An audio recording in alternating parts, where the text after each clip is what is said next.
தேவாரம் திருமயிலாப்பூர்.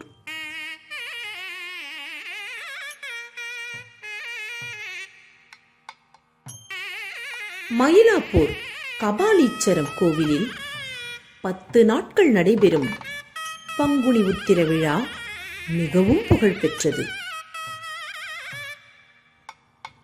இது வருடந்தோறும் கோலாகலமாக கொண்டாடப்பட்டு வருகிறது.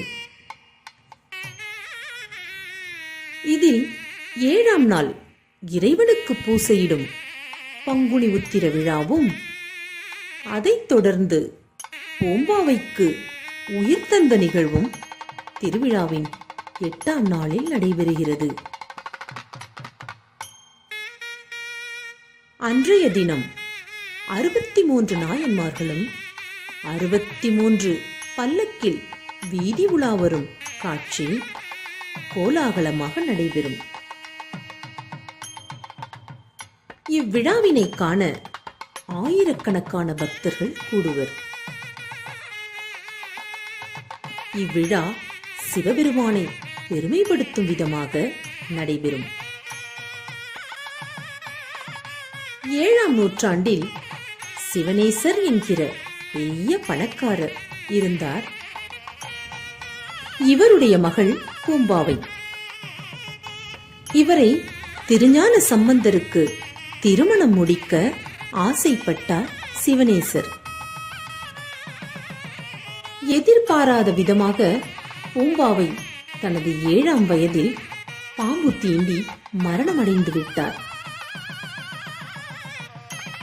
சிவனேசரோ மனம் தளராமல் பூம்பாவையின் உடலை எரித்து அவளது எலும்பு மற்றும் சாம்பலை கரைக்க மனமில்லாமல் ஒரு குடத்தில் வைத்து பாதுகாத்து வந்தார்.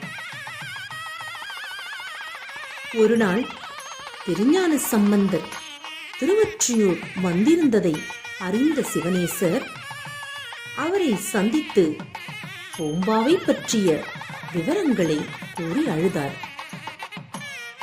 திருஞான சம்பந்தரோ மனம் உருகி மட்டிட்ட புன்னையங்கானல் மடமயிலை எனும் பதிகம் பாடி மயிலாப்பூர் கபாலீச்சரர் கோவிலில் நடைபெறும் திருவிழாக்களை நீ காணாமல் போகக்கூடாது பூம்பாவாய், உயிர் பெற்று எழுந்து வருவாயாக என்று சிவபெருமானை வேண்டி பாடுகிறார்.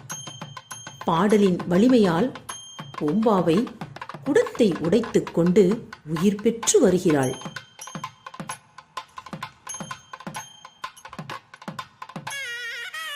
திருமயிலாப்பூர்.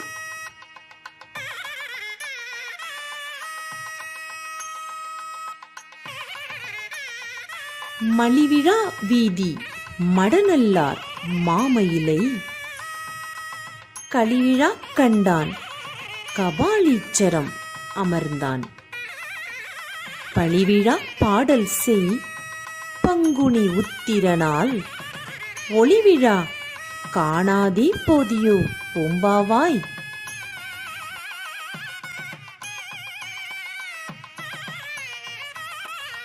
இளம் பெண்கள் ஆரவாரத்தோடு கொண்டாடும் திருவிழாக்கள் நிறைந்த வீதிகளை உடைய பெரிய ஊர் திருமயிலை.